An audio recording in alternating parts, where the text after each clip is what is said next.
Hello and welcome to another edition of our Discover Love Academy. I am Jacqueline, the creator and founder, because I'm also a professional matchmaker with Discover Love Matches.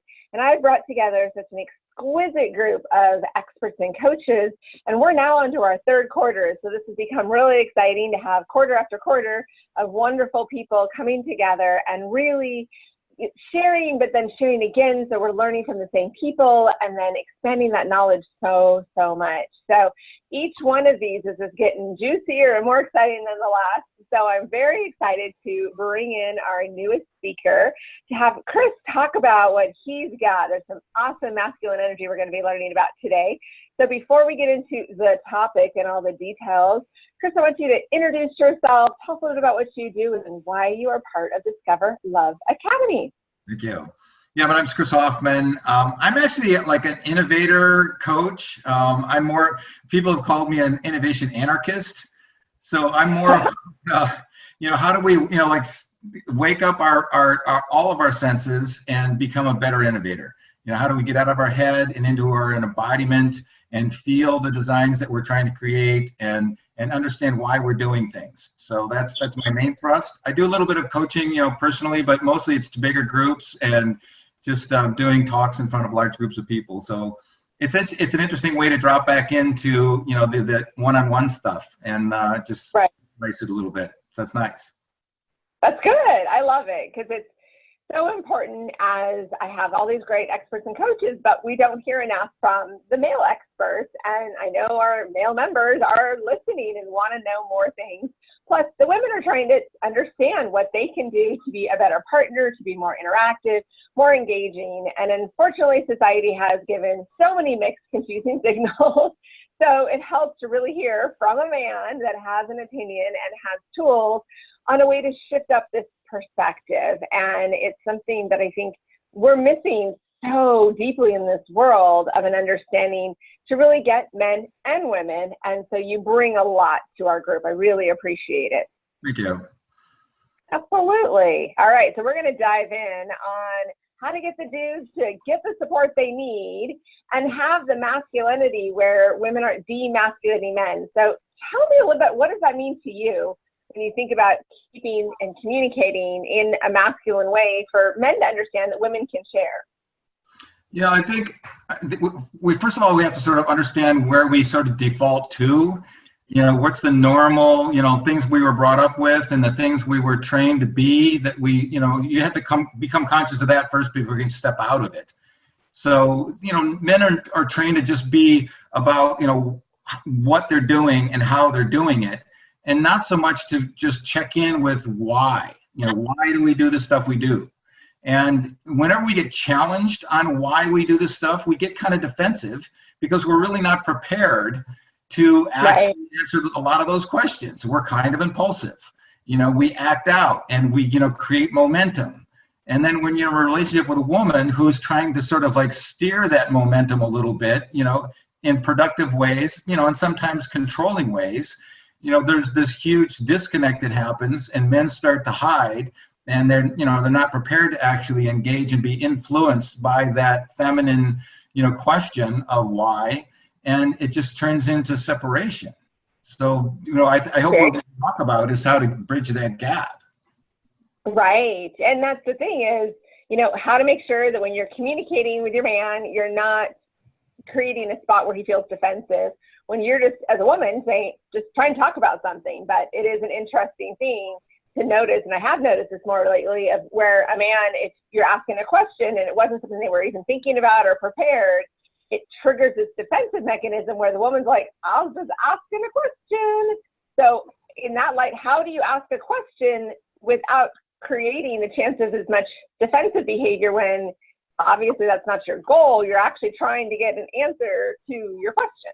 Right. It's beautiful. It's the nugget of all of it is if we can just speak from our own experience.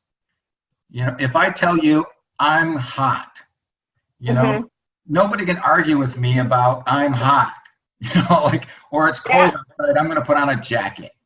That's my personal experience. So it has nothing to do with you. I'm reporting my state. And if you happen to have a jacket you want to give me, awesome. Thank you. You know, so in relationship, if a dude does something, you know, that he's sort of unconscious of doing, and it has an effect on his partner has a right to say, excuse me, can I have a minute of your attention? Knock, knock, knock. Can I share the, you know, the experience I had, you know, with the thing that you created. And, you know, you're not even going anywhere near why he does that stuff. You're just saying, can I just share my experience? And he doesn't have to defend himself at all. He can just be like, oh, all right, sure. You know, like, let me understand what happened. You know, and then she can just say, you know, that thing, you know, it triggered this whole trauma response for me because my dad used to do that. So I went into this whole cycle. And that's where, you know, I felt distant, right? You know, like, so, you know, I need you to understand that in our relationship, because, you know, it impacts how, you know, my quality of life. And and he doesn't have to do anything with that information. It's not a challenge for him to change anything. It's not you know, there's no curiosity on like, why does he do that shit? He simply can go, wow, you know, like, let me really feel what that felt like for you. You know, and now that I understand your dad's thing, oh my God, like how could I have been so stupid? You know, like I had no idea. You know, like that's an easy one for me to fix. I could just like, you know, try not to do that over and over again, like no problem, you know, and now we're open, you know, we're in the flow. So, I mean, that if anybody walks away with any nugget, just really, really sit with that. Because what really happens is when men get defensive at all, women go after their why. And the reason they do that is because they want to get men pissed off and defensive and feel their feelings. Women need men to get out of their head and get into their feeling state so they can empathize with the woman's experience. And it sounds counterproductive, but that's actually what happens. So dudes, I'm speaking to the dudes right now, right? So dudes, knock, knock, knock. If you get defensive, what you're doing is staying in your head, and you're not allowing your woman to share her experience, and you're not allowing yourself to empathize with her feeling state. And if you don't listen to her, she will come after you, and she will make you feel something, whether you like it or not. Exactly. Right? It's true. I mean, that's the thing. It's like, I love your knock, knock. Like, let's wake up and realize that there's a reason she's saying this. She's not trying to cause an issue. No. But then if you're dismissing it or you're, you know, not acknowledging it, she's going to keep picking till she gets something to just say, hello, somebody listening. She will get you in your feeling state. Yeah. I like that. She will get you in your feeling state. All right, guys, you hear that? So the woman's asking this because she's trying to get down here and get you out of here where you can get so locked in and you're trying to solve it and fix it and make it something when it's like, no, you just need to hear that there's something she needs to share, and then we can see what we do with it once we figure that out. End of story. That's all that's trying to be accomplished. She doesn't care. In fact, she shouldn't care what you're going to do with that information. It's none of her business why you do that shit. You know, you go talk to your bros or your therapist. Don't use your relationship as your coach. You know, right? It's, you know, just look at it. Just needs to unpack it. Great comment. Yeah. Well, you know, you're really bringing up a great comment of how much do you really need to tell your partner? Like, sometimes some of the guys can just overshare, and it's like, you almost feels like you're talking to a girl, and it's not to be disrespectful, but it can be overdone to where, you know, maybe you need a buddy to talk about that. Like, sometimes you need to have other people than your partner to say everything that comes through your mind. So I'm really glad you brought that up. What do you think about that? Who should you be talking to about different things? Yeah, I think that's a great point. I think I would separate it in two different paths. There's the, you know, man, I keep tripping over myself with my woman. I mean, this thing's come up like 5 times, and I don't know if I really am conscious of me doing that. Like, I wonder why I'm doing that. Maybe I got some old history, you know, like I talk to my bros, like, guys, you know, like, who else does this shit? Like, oh, totally, dude. I used to do that shit all the time, you know, like until whatever, you know. So you can like walk it around with your dudes, you know, trying to make contact with something that you're doing, you know, and then go back to your woman and say, you know what? I talked to my buddy and like, I realized I totally do this shit like unconsciously, and I don't Right. mean to disrespect you, but I realize it's been hard on you, for me being, like kind of rambling around in the space. And I know you have maybe you are challenged with taking things personal, but I can see how you could take that personal because I'm just not paying attention. Those are all inquiries you can have with other people and bring it back to your relationship. Exactly. I like that you bring that up because I think we do need that. We need friends. We need the outside. And people that you're not intimate with can actually give you a different perspective than the person that you're still going to be sleeping next to and making, meal decisions and day-to-day stuff with, that sometimes you need to step away and then say, hey, I was talking to a couple of my buddies and I started to realize, yeah, they saw me doing this, or this is a behavior that I've had that I just wasn't aware, or that their partner was annoyed too with that behavior.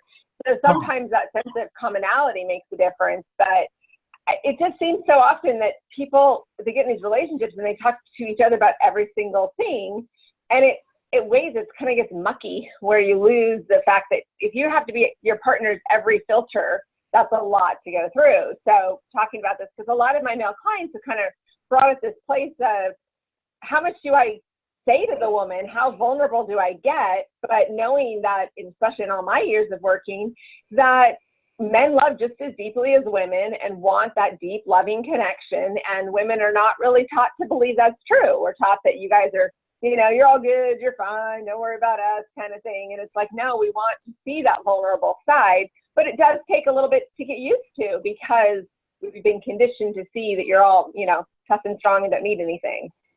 Yeah, and it's funny, like that was a perfect summary of the normal way of looking at things. So exactly. You just defined kind of like what women sit in and take, as an assumption, like the way it's supposed to work. And so let me like unpack some of what you just said. Thank you. Perfect. So I don't know, like guys that need to share, a lot, or vulnerable, you use a lot of these words. If you're feeling in a state of a little bit of anxiety about how tight is my relationship, and you go into what, like medicating your woman so it actually medicates my own anxiety, you think that you're, sort of like pleasing her, making sure she's happy and like get her back to a happy state as soon as possible. And you think that you're doing her a favor, but you're actually trying to medicate your own insecurity. And it's just toxic. It's just a waste of time. So true. Like you as a dude, talking to dudes, you have to be willing to sit in some pain and sit in the ambiguity and sit in the unknown for a little while and just kind of like gather some information or just calm down or just whatever. And your woman will thank you for it. Like, okay, like I just need some time. I'm going to go and like sit with all that and try to like sort it out. And I'll come back with some questions. And she's like, great, I'm taking the kids to the mall.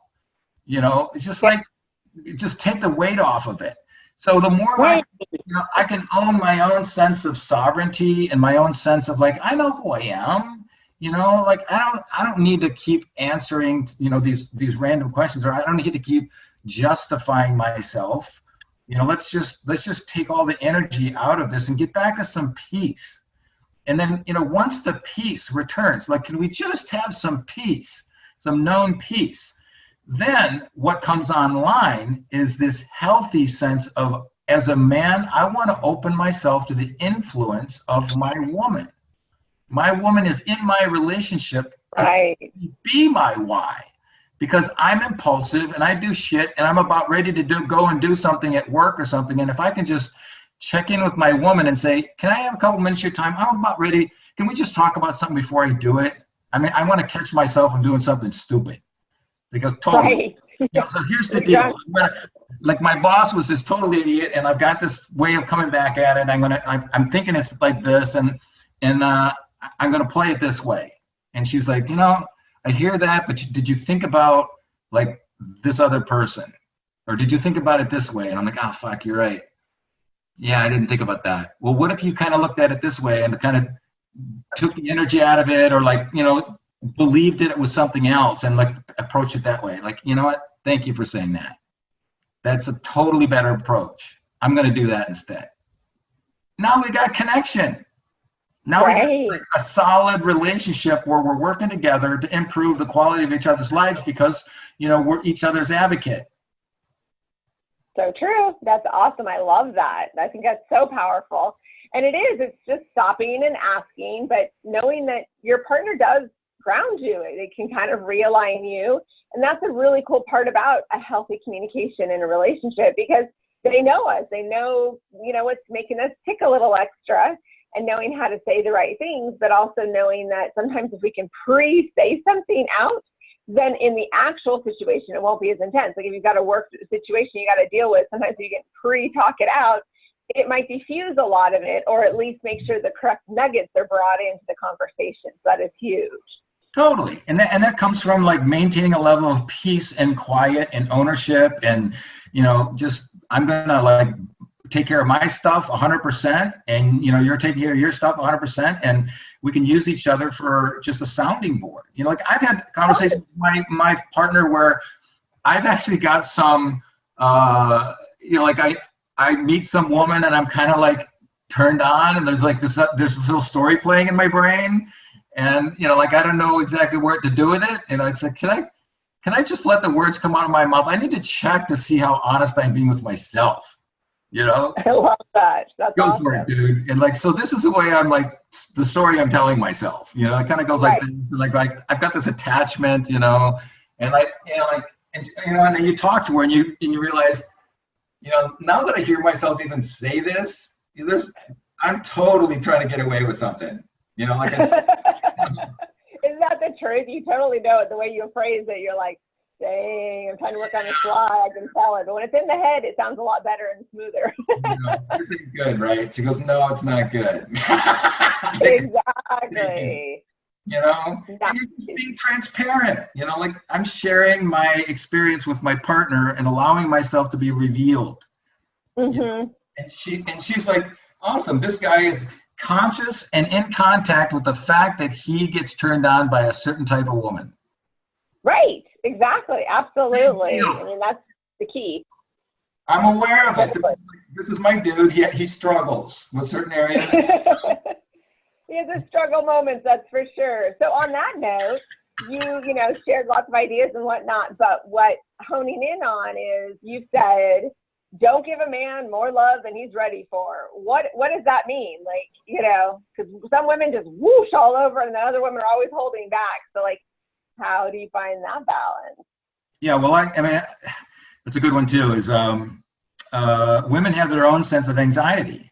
We all do, you know, in a relationship. So if you're dealing with a certain woman that, you know, the minute that there's the disconnection where a dude steps back, and, you know, both people in a relationship have a right to their silence. You know, and instead of processing and going into a whole long conversation about what I didn't like, or, you know, wasn't cool or whatever, I'm just going to step back into some silence, and I'm going to trust that you can figure out, you can roll back your little history clock over the last 12 hours and find something in there that may have triggered me to go, I'm going to go for a walk. You know, and I have a right to do that, and it's healthy. I'm just going to like, very healthy, yeah. You know, I'm going to non-verbally let you know that the flow just took a right. And you can figure out, you know, like, oh, shit, I did that thing again. Yeah, God damn it, you know.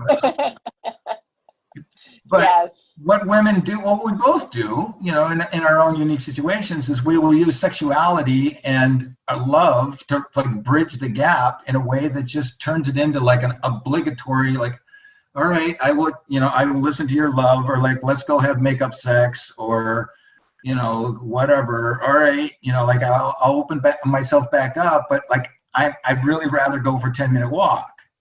Mm-hmm. Exactly. You know? So what happens is the exchange of intimacy and the exchange of sexuality and this exchange of love turns into obligation instead of celebrating joy. Very well said. I like that. That's a huge one. And it's, so in a way, the love is more like they're over giving because they're just trying to put it in this love box when really there's so many more layers to it. Is that what you're trying to express? Yeah. You know, in this, like I said, going back to the piece, And if I come to my partner and say, hey, can I run this thing past you because I trust your judgment, that is coming together in a way where it's natural and healthy. And after maybe the conversation, he's like so inspired, like, oh my God, you know what? You just saved my fucking ass. Let's go to the bedroom and let me like give it to you just to thank you. Yeah, like just that extra level. And so when there's that, he can say, hey, let's be intimate because I'm really feeling connected because you just saved my ass. But at the same time, it's, you've brought in before, and we've talked on other sessions too, is just to not use sexuality in a temptation, in a way, to lure in, to kind of redirect the focus. And so how do you kind of communicate that you're still trying to, be in the masculine and be in the space, but then, as people say, the makeup sex or that extra level of connecting, whatever it is, where do you go with that? Well, a lot of it has to come back to like being willing to hurt somebody's feelings to stay true to myself. Like mine, when you get to your no, like no is not a conversation. No is a declaration. And it's like my no, is startling for somebody. Like, wait a minute, that was sudden. Where'd that come from? Like, well, I don't have to actually give you an invitation for my no. My no just changed your reality because it's my choice. My choices is going to affect my reality much more than my manipulation of you. So to have the courage to make a choice takes a certain amount of like rigor and capacity to change someone's reality, because it's so much more efficient than me trying to manipulate you because I don't have the courage to make a choice. Right. And what happens so often is that people get so into, they want to please their person, but they have to still keep who they are because their person wants to be with who they are for real, not just the person they became in order to please the person. Totally. So if your woman's coming at you with all this cotton candy, no, I'm actually going to go for a walk. And I appreciate that attempt to reconnect and manage your own anxiety, but I'm actually going to love you and respect you by going for a walk for 10 minutes. Exactly. And really, I think couples can spend too much time together that they forget how important that little walk, or go watch a show, or go get a cup of tea at the coffee shop nearby, just take some time out so they can realign. Because if you just start, shooting words and thoughts so fast, you're going to end up getting some daggers in there and not meaning to, and you can't take them back. So just stepping back, taking a walk, go take a breather, realign yourself so you're better for yourself in your communication, but also for your partner's sake. So kind of let them go when they need to go do it. It's not a bad thing necessarily. Totally. I mean, you could just walk away if you want to. Like, where are you going? I'm going for a walk. Why? Yeah. I don't know. I'm just going for a walk. And just don't throw gasoline on it. Not the truth, but we as women are taught how to throw a little gasoline on things, and that's a huge aspect of what we're taught. And so why a man needs to step away when we're getting hot and heavy in that intense moment.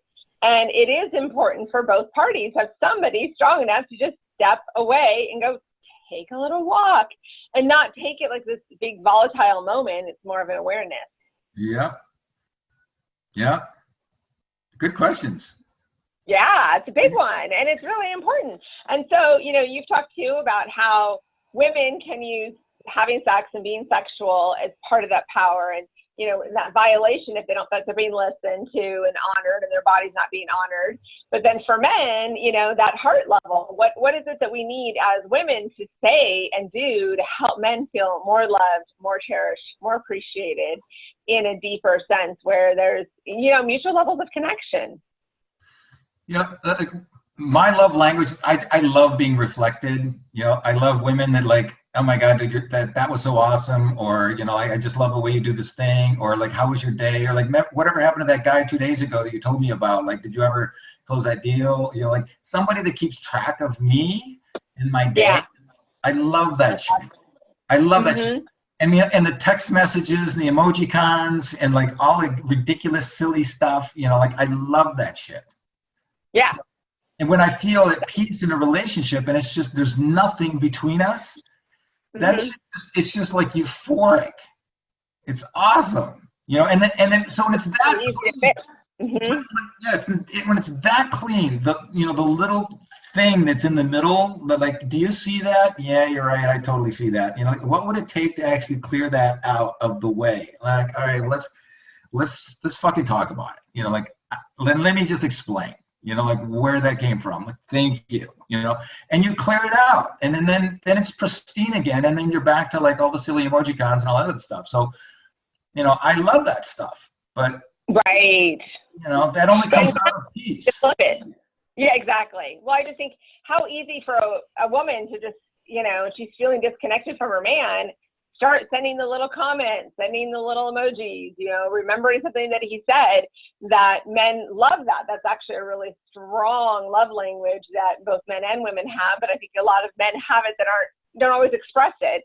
But having somebody that, if you start slipping away from your partner, to stop and be like, hey, let's, you know, think about, what did he say recently? What are his moments that he likes? What are some of the things he's liked in the past? And go right back to it.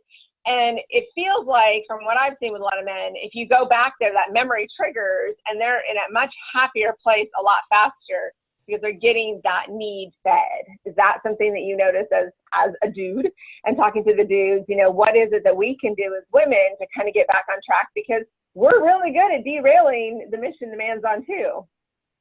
Well, I mean, that was another nice little capsule as well, because there's what can we as women do to get men back on track when we're disconnected?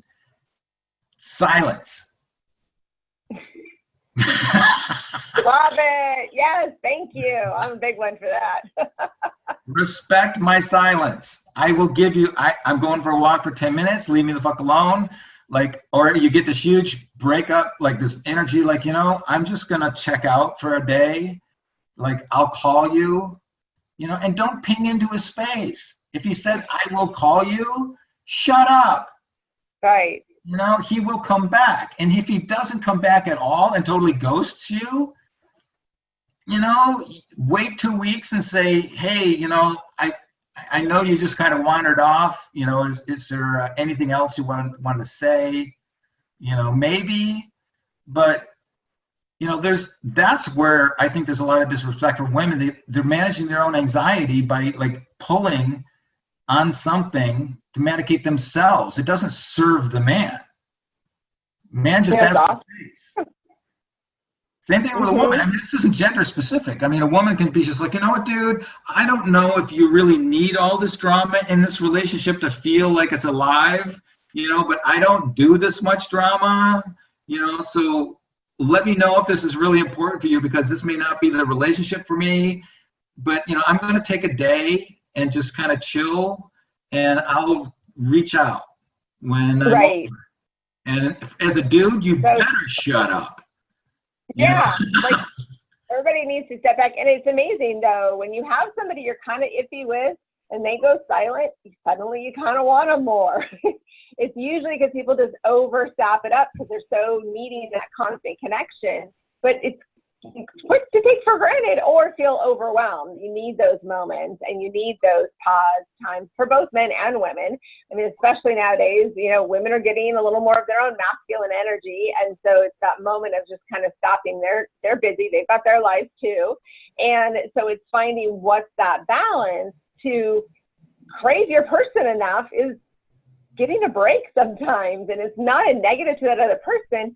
But the older we get, the more time we have had by ourselves. And so suddenly when you're dating somebody and there's this person around all the time, and you used to have no person around or an occasional person around, it's a lot to adjust to. So that makes a lot of sense, saying just freaking be quiet and give them time to do what they need to do. Like, let them have some sorting out time without feeling the guilt or the kind of harassment of some of them, where it's just constantly poking at them where they don't have time to actually think their own thoughts. Yeah, like you get this text like, really, you know, like, I don't believe you just did that. But, you know, if you want to ping into somebody's space, again, speak from your own experience. Like, don't say, you're really hurting me by being silent. How about something like, you know, I miss you.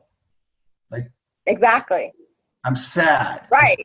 I'm having a hard time like making it through these 2 days. I respect your space, but can we Skype on Saturday? Right. Exactly. And that's actually, I love how you give examples of what that means to speak from your own space, because it's very easy to project this frustration, but really what it comes down to is you miss the person, and it's really okay. And that's what they might need to hear from you, is that there's just a piece that's being missed out on. Yeah. Yeah.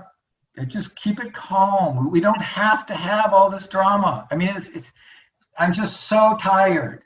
Like my radar for drama in any kind of new relationship is like, well, you promised me you're going to do that. And like, what happened on Thursday? He's just like, like, oh, here we go. Like, no, I'm not going to do the you said, and, you promised, and, like you made me angry. No.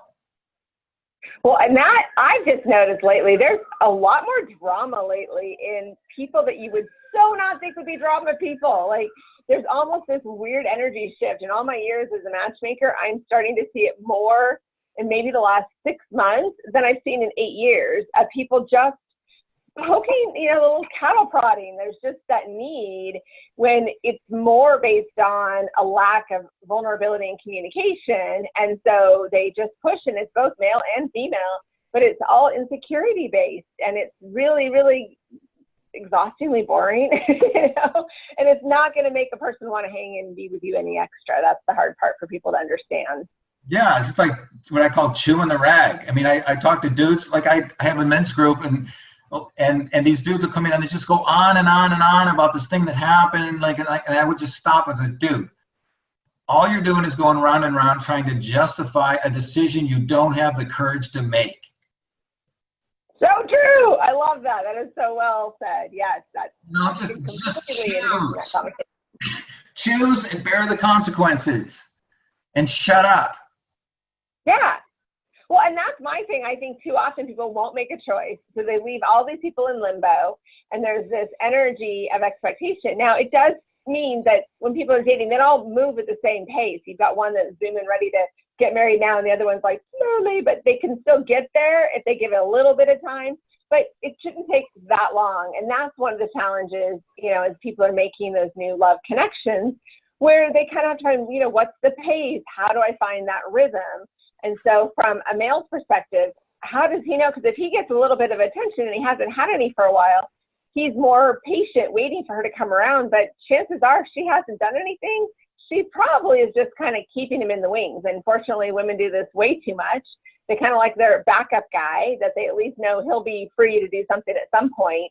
So how does a dude know when to move on, because the limbo's been a little too long? Right. It's like women have two, women have two ladders. There's like, I'm having sex with you ladder, like a ladder, and then there's the friends with benefit, or the friends ladder, like the friend zone, so women will park guys in the friend zone and then have the bad boy kind of like ladder that they're moving up, and you don't get to cross, Yeah, there's no little bridge between the two. It doesn't happen. Right. And there's some women who actually don't have sex with dudes. It's all friendship ladder, and there's like words like, she's just a cuddle bitch, like all she's ever going to do is give you this sense that you might actually get laid, but you're not going to, Exactly. Where with dudes, there's only one ladder, there's no friendship ladder. We're going to be fucking or not. Right. That's true. Yes, and women don't always realize it. So they get confused, like, where am I in the matrix, Mm-hmm. So the way to diffuse that, if you're a dude that wants to be in a long-term partnership, like a healthy, I need a woman to like check in with on my why, you need to ask her, like, what's the core of the relationship function for you? What are we aligning to, and you and I? What do you want to create between two people? Mm-hmm. And if you can't get clear on that, like, this is kind of how my reality functions. I'm looking for a long-term partner because I don't want to do this all by myself. That's an important conversation to have. Or you're dealing with somebody who basically is not quite whole, and they need somebody else to fill this validation gap in their psyche. So, and that's a tough one. If you give somebody a job when they start dating you, then, once you get that spot filled, they've completed their job and their relationship fades. Right. And that's where it's a real challenge. It's easy to help the person get out, get dating, whatnot, but it's a whole nother ballgame to help somebody to actually be ready for a relationship with you, not just getting them ready to have a relationship with the next person. Yep. Those are tough questions, because you could get a no. You could go, no, I'm not into it. Like, I don't want a long-term relationship. I don't want to, like, to answer to a dude, you know, or the dude may not want to answer to a woman who, you know, is really controlling over, you know, how he shows up in the world. I mean, I've gotten so clear in, like, who I am. Like, I can only be around women who are really clear on who they are. Right. And that's very important. And it's a process. It didn't happen to you overnight. Right. So, you know, after people are listening to this and really opening themselves up to what kind of relationship they want, it is very clear. Like, if you want a long-term relationship, you need to say that from the beginning. And it doesn't mean the person you're dating is quite ready, but they're, you know, on the brink. But if they're also just saying, you know, I'm kind of just looking for a little bit of fun right now, you're not going to line up now. Maybe in 6 months, if you look back, maybe. But the chances are is that people are about timing. It's just they are where they are at that time in their life and how well they can proceed for it. Absolutely. That's their right. And they should be clear. Like, say it. You know, like, why? See, that's the other thing that I've noticed about, like, I'll tell you this quick story about, have I told you the story about the monster truck and the gardener? No, I don't think so. Yeah, so I tell this story because it illustrates perfectly how it's important to say who you are. Because if you try to be everything, you seem kind of unsafe and non-trustworthy. So this guy goes on this first date with this woman, and he just kind of encourages her to just go on and on and on about how she's into gardening. She's totally into gardening. Like, oh my God, gardening is my thing, you know? And so, you know, he's like respectfully just like, awesome, you know, all this stuff, but he's not saying like, oh, I love gardening too. He's just like appreciating the fact that she's into gardening. And she finally says, well, what's your thing? He says, well, you know, I really appreciate the gardening. My mom was totally into gardening and stuff, but I'm into monster trucks. You know, that's my thing. You know, right. And right there, the date could end, because she's like, are you kidding me? Like, I'm not going to go dress up in camo and ride around in the woods. You know? But she may say something like, you know, there's this really rare fern that I read about that's like way up on the top of this mountain. Could we actually go drive up there? And he goes, oh yeah, totally. I know where that is. Yeah. And now all of a sudden he's in his full expression of his monster truck. She's in her full expression of their gardening. They're on a mission that's equally collaborative, and it's totally gonna rock. That's sexy. Exactly. They find ways to bring in both their energies and enjoy the experience. And, you know, the thing that's so important when you are dating is have somebody that does have some different qualities, because you don't want to be dating yourself. But people get so stuck in what they like, how they do things, what they do, that the thought of anybody having any other hobbies or interests actually throws them, when it can be cool. But also, if it's not what you want to do, well, then that can be when he goes and does it with his friends. And that's good too. Right. Yeah, but you understand the distinction of, like, I've said something very narrow that defines who I am. And if you accept me for who that is, now we're transparent. But if exactly, as a dude, the lack of leadership, you know, the opposite of leadership is to go into a date and start asking the woman, well, what are you into? Right. And she starts saying what she's into, go, oh, I'm totally into that too. Yeah, exactly. No, like, my clients have said, yeah, right, that they've actually like agreed and said, oh, I do this. And I go, do you actually do that? He goes, well, no, but I'll research it later. And I'm like, well, that's not being authentic. And he didn't really realize it. He just thought he had to relate to her. And then he realized, no, I need to be who I am and who she is. And then we can decide common interests and unique qualities. Right. Yeah, and it's just this energetic feeling of, if a woman starts to allow that to happen and the dude's constantly adapting himself to her, she'll be in the middle of something and he'll all of a sudden like morph into something else that she didn't even expect, because he never did reveal himself. Well, exactly. That is so well said. So all of our men listening, this is your chance to realize, who the frickin' am I? You know, who am I today at this moment? Not who I was 20 years ago, 5 years ago, in the last relationship. Who are you right now, so that you have some nuggets to share when you meet somebody? Because I honestly believe in so much of the work, because I have all this homework clients have to fill out, they don't even really know who they are. They just know they're missing their person, but they really don't know what they bring to the relationship, what they contribute, what is growing together. Totally. And so what you were hinting at was, like, how do we have things more in common? Well, if I'm with a partner that's, well, for example, I just had this conversation with my daughter. So my daughter's a costumes designer for drag queens, and she's really into it. And so I've personally taken it on to like do research on drag queens, and I actually signed up for one of the fan pages, and I get one of their fan magazines. So when we talk, she goes, hey, remember, did you see Sasha's new outfit she just came out with? Like totally, oh my God, that black thing with the rhinestones on it. Yeah, that thing was, so we've got something we can talk about. So I'm not like turning myself into adapting myself to my partner. I'm learning things of common interest so we have something to relate to.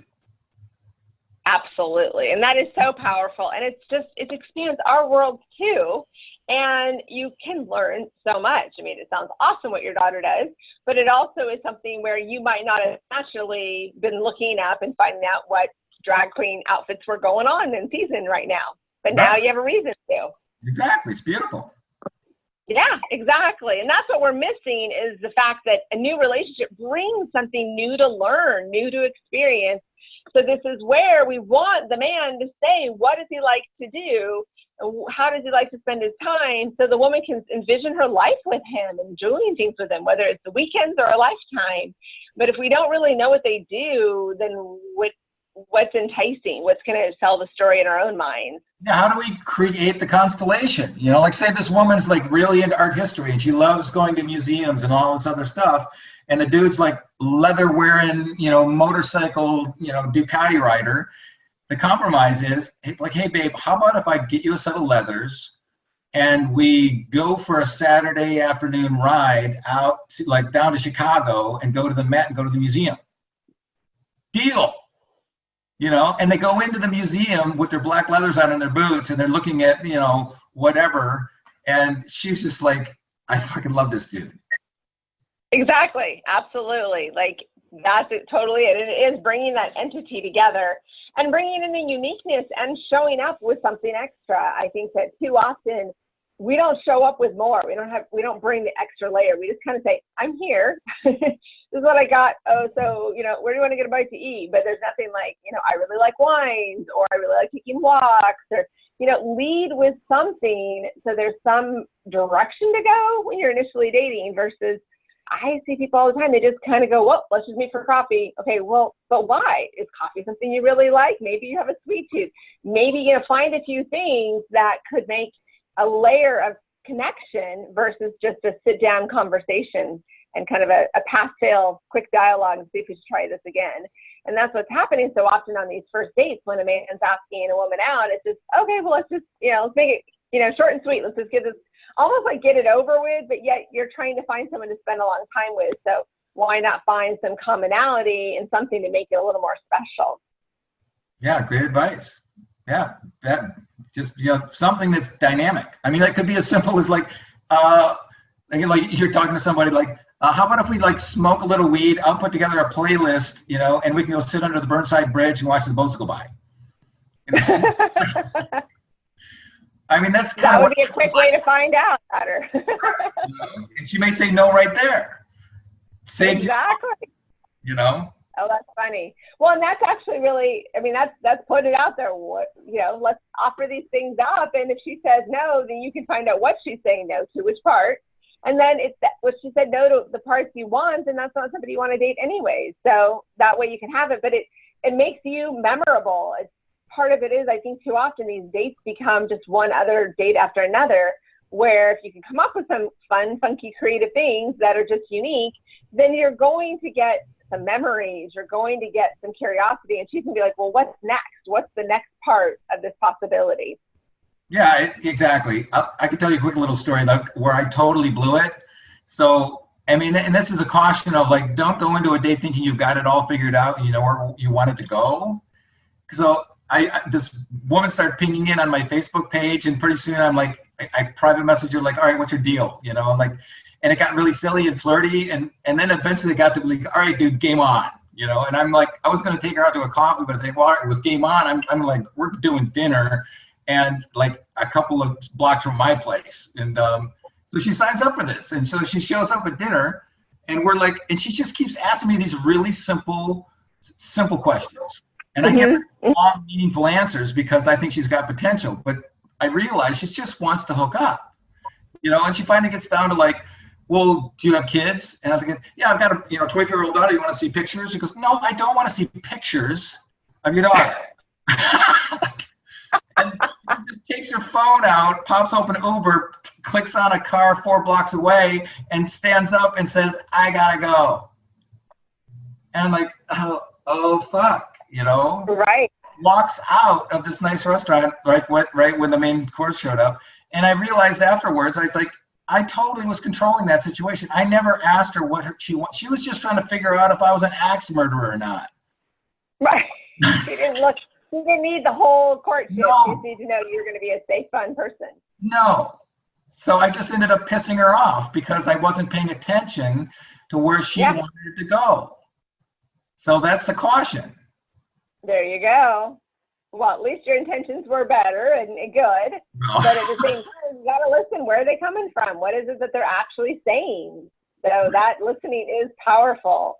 Yeah, like the thing that comes to mind for that is like, so anybody that's going to go on a date, right? I'm getting my clothes ready and I'm going on this date. Like I'm thinking about the date. I'm like, oh my God, I hope this goes this well, and etc. Don't forget that your date is having the same experience. Thank you for saying that again. Right? She's wondering how this dude's going to be and whatever. So if you can just sit into and maybe ask, what were your expectations on this date? Where did you really want this? Who do you, something that feels like you're paying attention. Right. And that's actually a really big one. I think that we so often forget, well, where's the other person coming from? What are they thinking? What are they feeling? What do they want out of this? Because that's probably where I think 90% of dates derail is the intentions were not communicated at all. There's just an assumption, just a date means one thing. It's like, no, but date means a lot of things. It does. Yeah. And like get clear as soon as possible. And then, and then let it flow. And then you don't have to talk about a whole lot. Then you can kind of like feel it. Once you decide, all right, is this like, I'm trying to find a partner to have sex with once a week. No text messages, no phone calls, nothing. Just show up at 4:00 on Friday. Dial a date. Right, and for the right woman, that'd be awesome because she just hates dudes pinging into her day every week. Or it could be like a solid no. But, once you figure that out, then you're in the flow. Right. And that's true. I mean, really, as a matchmaker, I'm always kind of going back to what kind of relationship do you want? And it's okay to ask for whatever you want. You just have to be patient until it shows up, but it's through communication. And you can have any kind of relationship. And sometimes it's trying to figure that out. Sometimes it does take some different dates and different opportunities, but showing up, too often it's this all in, I want this person so badly, but yet is what you want looking to meet someone like you? Do you have to take care of yourself? Do you need to maybe lose weight, get in shape? Do you need to, be more successful in your own life? Like if you have that confidence, if you walk in and you're slouched and you're not feeling good about yourself, then why would some top-notch person want to go out with you if you don't even love who you are? And you've talked a lot about this in the past too, and it's so important for men to just man up and be the man they want to be if they want to attract the type of woman they're desiring. Right. It's just a resonance. It's like I will be, when I'm in my self-activation, when I know who I am, when I got shit to do, kind of a feeling, you just magnetize somebody that is feeling for that, but if you're all down and you as me and you're looking down at the cracks in the sidewalk, nobody's going to find you. Exactly. Yeah, no, the power of eye contact and a great smile goes very far. So this has been so awesome. I love all these topics, and I really want our men to listen, and also for our women to hear that this is something you guys need to start understanding. There's different ways to go about this communication to empower one another. So as we're almost out of time, what words of wisdom or challenges do you have for our great listeners to take with them before next quarter? Your relationship should just feel peaceful. It should be easy. And if it's not easy, just walk away. You know, it's not worth it. It's not worth all the drama. You know, it's just not on any level. Not if you really want a successful relationship. You can leave those other people to have their drama in, like, you know, like the farm club. But, you know, at some point, you just have to stop and just make some choices and be who you want to be and make it clear who you are, and the rest of the world will find you. I love it. And that's actually just so true, that let it be peaceful. I think that that's like, you know, the whole sign to put on top of your notepad as you guys are listening right now. It's that peaceful, because there's some people that think it has to be tumultuous and, you know, there has to be tug of war and just in and out and drama, when actually it really doesn't. So relearning how to just have it peaceful. And if it is exhausting drama, you know, let somebody else have that person. You know, there's somebody else that might want that, but that's not going to nurture and feed your soul long term. So that's a good nugget for us to bite onto and really think about and look at our own relationship today. And as new relationships come up, are we really in drama because it's easy? It's kind of like that magic act of distraction when you forget that there's really no substance there. And that's a big one. Yep. Thank you so much. That was so good. There's like, I was thinking, everybody's listening, just buzzing, going, hold on, I'm doing this. Or, I'm not listening, or I'm not communicating, and I'm not being present, and where you're coming from. So thank you, Chris, for everything you share. I can't wait to what we have for fourth quarter. And this is just an empowering opportunity for people to show up and be the person that they want to have in their own life, let alone the person that their partner is looking to attract. So it's a win-win. Well done. Take care. Thank you for everything you've done. And it's good because it's about us learning in a new way. So your knowledge is so insightful, and I'm very excited for all of the follow-up everyone's going to have.